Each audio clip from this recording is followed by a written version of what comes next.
one sport is just starting up. That's USC baseball. Rachel Frain's here to talk a little bit of the Trojans with me. Rachel, 15 players from last season's team left. What does that mean about the program? Well, it's huge, Connor. It means a lot of new guys are definitely going to have to step up this season. And it's funny you mentioned that because head coach, manager Dave Hubbs talked about that after practice yesterday.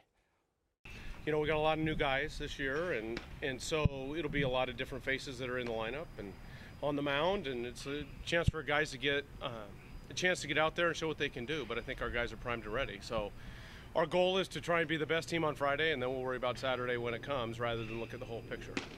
Gave the manager a little disrespect there. Dan Hubbs, sorry about that one, Coach. But Rachel, let's see the diamond right here. We got three main guys that are going to be filling into the starting spots. And the first one, the freshman up here in Blake Sable. What does he bring to left field that Timmy Robinson left in the big bat? You know, they're looking for Blake Sable to be a big man in this lineup this year. He was the 33rd round pick for the Cleveland Indians in the 2016 MLB draft. Kind of a big deal, especially looking at this Trojan team. And the talent isn't quite what Coach Hubbs is hoping it would be for the season, but he has a slew of Perfect Game USA awards. He's batted a 338 average in high school. And while he is in the outfield right now, he might be making some appearances as catcher as he did in high school as well. Well, down here, we have him listed as a DH. David Edson has big shoes to fill with the usual well-contact player in David Oppenheim. You're right, David Edson, a redshirt senior. He batted a 279 last season, not some crazy numbers, but he did start 10 games over David Oppenheim. And like you said, Connor, Oppenheim was a powerhouse in 2016. And a little fun fact about David, his little brother Daniel will be the newest addition to the 2017 baseball roster as well. Gotta love the brotherly love behind home plate. Just like there's brotherly love in the relationship there, there's always a relationship between pitcher, catcher, Chris Perez, the senior, back there behind the plate. Absolutely, and like you said, it's going to be hard for any pitcher to adjust to a new catcher, and we'll have some new pitchers up this year as well. But Chris Perez is a senior transferred from Duke last year. Didn't see any playing time in 2016 as it was his first year here.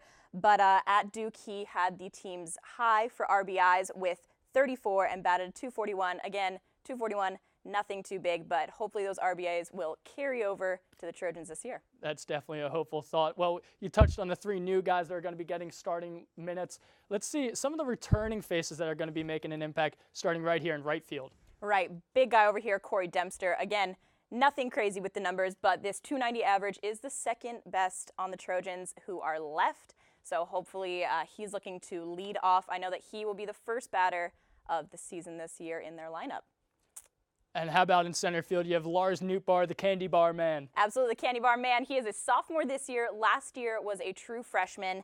And of the 33 games that he played in, he did start 29. I do think this could be a big breakout year for Nootbaar. It's funny that you mentioned Nootbaar having the breakout year.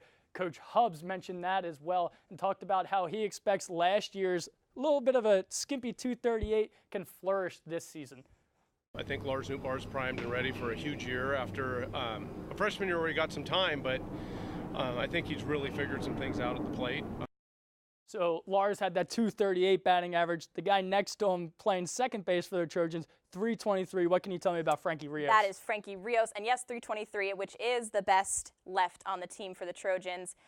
You know, not crazy numbers again, but I do think they're going to be looking for Rios for some leadership, some experience, and hopefully he'll be the big man on the team with Oppenheim and Martinez gone. And they're going to need that leadership and the batting average if they want to improve on their 28-28 record from last season. USC baseball is going to throw out first pitch 6 o'clock at Dado Field on Friday against Coppin State.